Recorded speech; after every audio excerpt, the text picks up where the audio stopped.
पर आप सभी का एक बार पुनः स्वागत है। आज हम लोगों को पढ़ने हैं 22 अक्टूबर 2020 के मोस्ट एक्सपेक्टेड करंट अफेयर्स।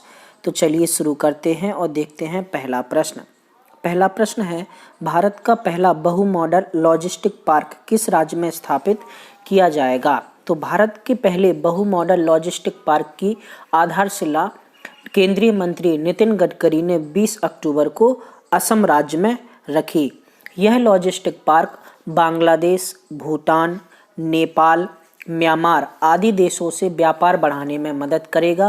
इसके अतिरिक्त इससे स्थानीय व्यापार को भी बढ़ावा मिलेगा। इस लॉजिस्टिक पार्क के लिए केंद्र सरकार ने कुल 694 करोड़ रुपए मंजूर किए हैं तथा यह भारत माला योजना के तहत हवाई, सड़क, रेल तथा जल मार्ग से सीधा जुड़ा रहेगा। इस आधारशिला के उद्घाटन के समय असम के मुख्यमंत्री सर्बानंद सोनोवाल भी मौजूद थे। बात की जाए असम के राज्यपाल की तो जगदीश मुखी वर्तमान में असम के राज्यपाल हैं।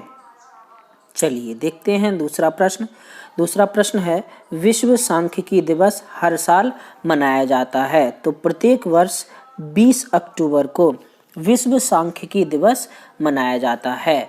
पहली बार विश्व सांख्यिकी दिवस वर्ष 2010 में मनाया गया था।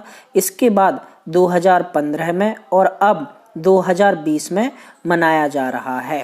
विश्व सांख्यिकी दिवस प्रत्येक 5 वर्ष के अंतराल पर मनाया जाता है। वर्ष 2020 में विश्व सांख्यिकी दिवस की थीम दुनिया को डेटा से जोड़ना जिस पर हम भरोसा कर सकते हैं है। चलिए देखते हैं हमारा आज का तीसरा प्रश्न है, एशियाई विकास बैंक का मुख्यालय कहाँ है? तो एशियाई विकास बैंक का मुख्यालय फिलीपींस की राजधानी मनीला के मांडलालुआंग में स्थित है। बात की जाए एशियाई विकास बैंक की तो एशियाई विकास बैंक की स्थापना 19 दिसंबर 1966 को हुई थी। इसमें कुल 68 सदस्य देश हैं तथा एशिया के आर्थिक विकास को बढ़ाना इसका प्रमुख लक्ष्य है। दुनिया भर में 31 फील्ड ऑफिस भी एशियाई विकास बैंक के हैं। वर्तमान में एशियाई विकास बैंक के अध्यक्ष मात्सुगु असाकावा हैं। वे एशियाई विकास बैंक के 10वें अध्यक्ष हैं। चलिए देखते हैं हमारा आज का चौथा प्रश्न है, विश्व ऑस्टियोपोरोसिस दिवस कब मनाया जाता है? तो प्रत्येक वर्ष 20 अक्टूबर को ऑस्टियोपोरोसिस दिवस मनाया जाता है।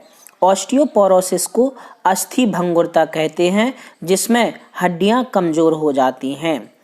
बात की जाए ऑस्टियोपोरोसिस की तो इसकी व्याख्या कुछ इस तरह से की जा सकती है कि 20 वर्ष तक की आयु तक हमारी हड्डियों का निर्माण होता है, जबकि 30 वर्ष से अधिक आयु होने पर हड्डियां क्षीण होना शुरू हो जाती हैं। ऑस्टियोपोरोसिस एक ग्रीक भाषा का शब्द है जिसका अर्थ होता है छिद्रों से भरी हड्डी। जब हमारी हड्डियों का घनत्व कम होने लगता है, उनमें कैल्शियम की कमी होने लगती है, हड्डियां कमजोर होने लगती है, तब उस बीमारी को ऑस्टियोपोरोसिस कहा जाता है। बात की जाए महिलाओं में तो महिलाओं में ऑस्टियोपोरोसिस की घटना पुरुषों से 4 गुना ज़्यादा होती है तथा ऑस्टियोपोरोसिस 50 वर्ष की आयु होने के बाद ज़्यादा होती है। इस ऑस्टियोपोरोसिस बीमारी को साइलेंट बीमारी भी कहा जाता है।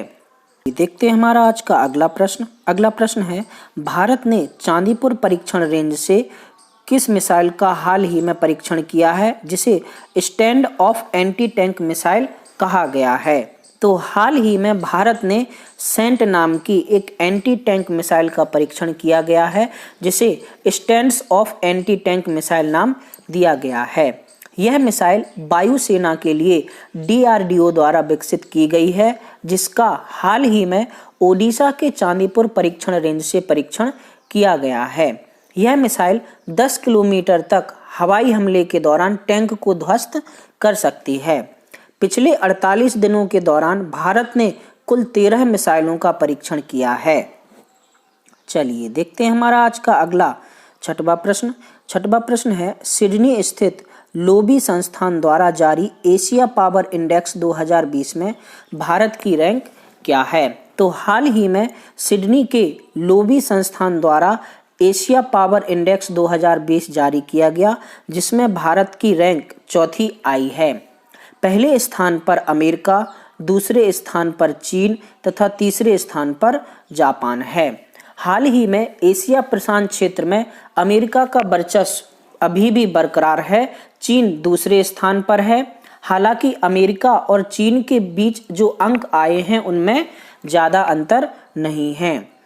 भारत को 100 में से कुल 39.7 अंक मिले हैं, जबकि अमेरिका को 87 अंक मिले हैं। चलिए देखते हैं हमारा आज का 7वां प्रश्न। 7वां प्रश्न है, कटी बिहू त्योहार किस राज्य में मनाया जाता है? तो हाल ही में काती बिहू, ये काती बिहू है, काती बिहू त्योहार असम में मनाया गया। काती बिहू एक फसल से संबंधित एक कृषि त्योहार है। बात की जाए असम में बिहू की, तो असम में 3 प्रकार के बिहू मनाए जाते हैं।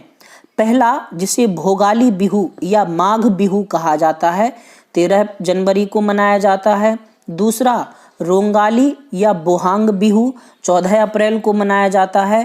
तथा तीसरा, काती या कंगाली बिहू, जो कि अक्टूबर माह में मनाया जाता है। तीनों बिहू त्योहार कृषि से संबंधित हैं। काती बिहू त्योहार को कंगाली बिहू या गरीबी बिहू भी कहा जाता है, क्योंकि इस समय किसानों का अन्न भंडार कम हो रहा होता है। काती बिहू में साकी नाम का एक दीपक खंबे पर जलाया जाता है, जिसमें कीटों को भगाने वाले मंत्र तथा फसल के लिए प्रार्थना की जाती है। चलिए देखते हैं हमारा आज का 8वां प्रश्न।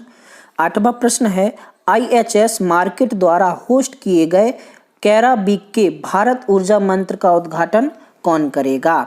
तो IHC मार्केट द्वारा होस्ट किए जाने वाले कैराबीक के भारत ऊर्जा मंत्र का उद्घाटन भारत के प्रधानमंत्री श्री नरेंद्र मोदी करेंगे।